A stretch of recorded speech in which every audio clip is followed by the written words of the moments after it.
ahead and get started. So placing one hand on your heart, one hand on your belly, take a deep breath in. Let your belly fill with air. Pause, hold that hope, hold that air, hold that life source. Exhale.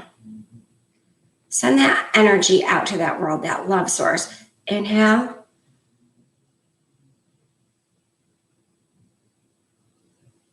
Exhale.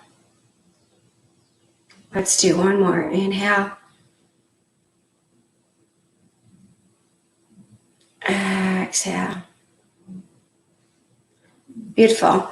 Today, let's do a listening meditation. So this might be a little challenging, especially if your house is really, really quiet, but I'll guide you through a little bit. And so we'll start from the outside and work our way in.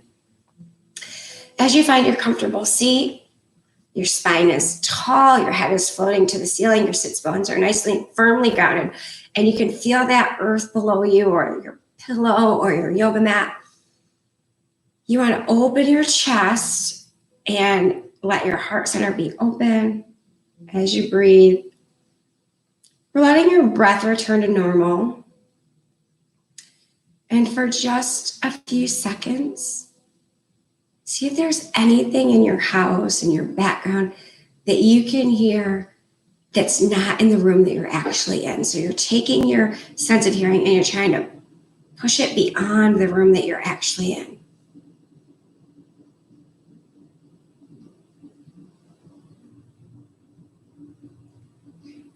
Maybe you can hear something happening in the street.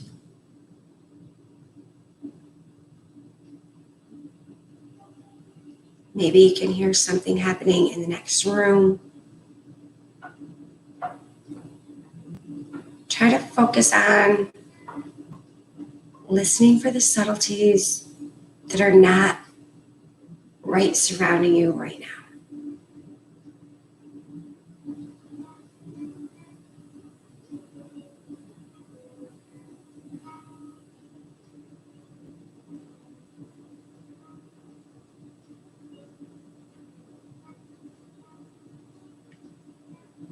Bring your attention now into the space and the room that you're currently in. Can you hear any subtleties? A clock ticking? Anything at all? A light's buzzing?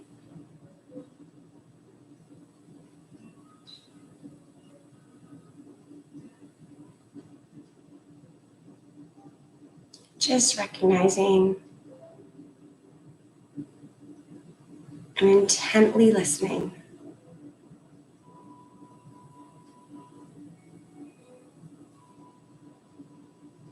Bring your focus into your own body.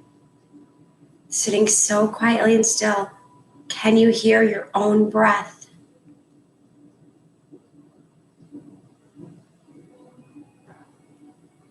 Can you hear your heart beating?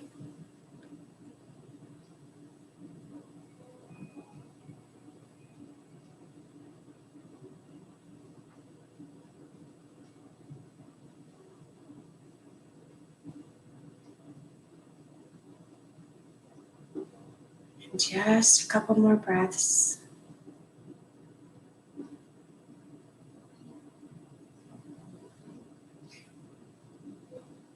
And when you're ready, if your eyes are closed, you may open them again. Sometimes closing our other senses, like our eyes, helps us hear better, which I forgot to mention at the beginning. And I usually always lead a meditation with my eyes closed because I feel like I can focus it better. And especially when I'm like with the kids, because they're so wiggly and they're so all over the place. And I feel like they truly, most of them are listening, but I get so distracted and off task if my eyes are open watching when I'm trying to lead something. So I've just kind of created that habit of closing my eyes even when I'm leading a meditation. but remembering to like really listen sometimes, because when we take the chance to really listen what's happening around us, we notice so much more. And it's like, I never noticed before that that makes that kind of sound, that's pleasant. Or, ooh, I don't really like that so much, but at least I'm aware of it now. And then when you take your attention from the outside in, really listening to that your own heart is kind of the point, and not necessarily just the pulsing of it, but what it's telling you. Your intuition is so strong, and we have to tune into that more. So listening to our hearts, and we will always really know what's right for us. And you know what is right for us isn't necessarily what's right for somebody else, and that's beautiful, because we're not always all the same, and we have different purposes, and we have to go on and live a fun, flavorful life, sharing our gifts with others, so that life becomes like this really amazing experience for everybody. And when we share our gifts, that's how it really becomes amazing. So anyway, I hope you enjoyed that really simple, calming meditation practice.